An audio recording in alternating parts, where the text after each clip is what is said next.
Uh, I don't know why we shouldn't trouble ourselves. For me, I don't think that Simon Ekpa is a problem of Nigeria. I don't think so. I think that our leaders should focus on Nigerian problems, and they should try to, you know, make their to govern Nigeria very well and to deliver Nigeria from this type of problem that we find ourselves. Nigerians are crying for hungry. There is a great hunger in the land. People are suffering here and there. The misery is too much. So I don't know why they focus on Simon Ekpa. It's not the problem of Nigeria. After all, if Simon Ekpa comes up now, ask Nigerians to support him, that he will deliver Nigeria. So many of Nigeria can support him because Nigeria wants a person who will deliver them. Do things well. If you are ruling Nigeria, if you are governing very well, no, Nigerians will not complain. And talking about Simon Ekpa, I don't know what Simon Ekpa has to do with the problem of Nigeria for now. He's not inside Nigeria. He's not in Nigeria. He's very far from Nigeria in another country. And Nigeria is facing something terrible. People are dying. People are suffering. What is the problem with Simon Ekpa? He said he's not a Nigerian. Nobody will force him to be a Nigerian. But us that are Nigerian, what is our situation? What are we facing? Nigerians are dying every day and they're talking about Simon Ekpa. Don't deceive the people. Solve the problem of the country. That's what we expect from our leaders.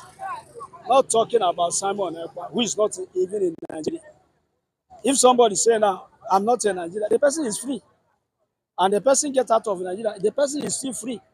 Many Nigerians signed the nationality of other countries. There is no harm in it. So I don't think it's a problem of Nigeria. What is your reaction? 50 million Biafrans have voted yes for self-referendum. 50 million. That is a great news, of course, for all believers of Biafra restoration. What is your reaction regarding this? Okay, it is the fault of our leaders. Because if you're a father in a house and you are unable to feed your children, you are unable to make them comfortable, the children will be running helter-skelter. And anybody can decide to adopt them. Anybody, even if in America, if you are unable to manage the situation of your family, another person can take over. I think the 50 million people is because of what is happening in Nigeria that they are now, you know, deciding to leave Nigeria because each and everybody want to be saved. They want to be delivered from the hellfire, you know, that is raining in Nigerians are in hell. People are suffering. Who is happy to go on with this? Let me tell you, when Mama Gaddafi was president of Libya, whenever anybody, any citizen of Libya, whenever they travel to America, is for maybe for school or for a course, and they will try their best to run whatever they went to do there very quick and go back to their country because they have nothing to you know to they don't envy America. Their life in America is not better than their own country. It was like that in Libya. But okay, today, see, see, Nigerians are being disgraced. We are being disgraced to the last, to the worst. Uh, you see, for a Nigerian man to go to America today, you will go for interview. They will interview you. You will beg. They will interview you and they see if you are, I don't know. But for American to come here, they will beg America, come here, come, there is a place. You come and do one thing or the other.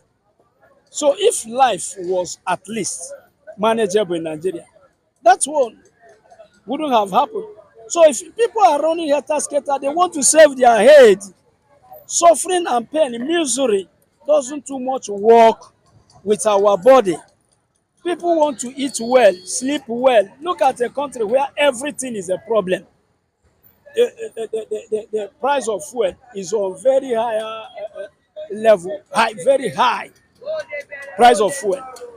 See it, you still have scarcity of fuel. Look at in Nigeria, you suffer for everything. You suffer to eat. You suffer even to spend that money when you have it. You just suffer for everything: food, electricity, accommodation. Houses today, the house we were renting for 200,000. Tomorrow they will come and give you another notice that as from henceforth you'll be paying 500,000, from 200 to 500. And it's not that the salary is increasing for poor masses, it is the same salary. People are managing. Nigerians do say we will overcome it, we will adapt to it. But now, water don't pass garri o. They are unable, they can't adapt themselves again. The situation is out of hand. Many women are divorcing because no way, even no way inside, no way outside, everywhere is Nigerians are caged. They are in hellfire. I will tell you that uh, Bible talk about hell, but every poor man in Nigeria, or poor masses, or most Nigerians, many of them, if after suffering here, Jesus come tomorrow and tell that one that, uh, my dear, you didn't meet up with my demand, you are going to hell. The person will say, no problem, because he's accustomed to hell. Nigeria is a hellfire. The person has been suffering in hell. If you say continue to hell, no change, because it's the same hell. He has started, he's accustomed to hell. Here is becoming hellfire. If you are not, those who are not too much in that hellfire, unless if your father is the president of Nigeria, or your father is one of the senators or the governor, then you don't have problem. You don't have problem of money. You may be eating well. But if your father is not a minister, not a president, not a senator, not in the House of Assembly, your name now, sorry. Your name now, sorry.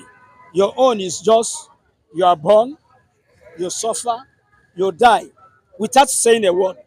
Because the new system now is to cage the citizen, is to, press you in a way that you are suffering, you can't say anything. You should die like a strangled animal. Ah, Even God who created us did not create us to be like this. But you, human being, you are born in Nigeria like every other Nigerian. Because you had the opportunity to be, I don't know, at the head, you start to press Nigerians. The money we are talking about is not your money. The resources you are selling is not your own. You made the fuel, you made all the mineral resources. It's not for your father, it's not for your mother. It's for the public. God made it for Nigerian citizens. Give us what belongs to us. It becomes a problem. Only one man. Many of them are behaving like babies. Imagine that you will reach in a compound of one man. You see cars, cars, cars, cars. What are you doing with all those cars? Nigerians will pack money, pack money, pack until the money will start to rot, and people are suffering. It's too much. If those people have, you are talking about 50 million in is it referendum or whatever, that want to follow someone. Everybody, imagine if American president land in Nigeria now and say, who want to follow me? You yourself tell me, how many people will follow? I will be the first. And the whole Nigerians will follow. They want to leave. And you, who is sitting, I don't know where they are sitting. Are they sitting at Abuja or whatever? Wherever you are sitting, and you call yourself a leader. With this situation that people are going through, if you stand here now and say, who will follow Nigerians? I tell you, unless those who are benefiting somehow will follow you. It's not many Nigerians will not do. If American president is standing here and calling, and Nigerian whatever is standing here and calling, who will follow me? Who do you think that people will follow? They will follow the American president where they will live well.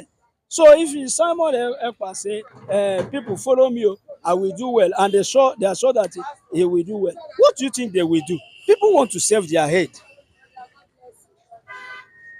That is it. People want to save their head.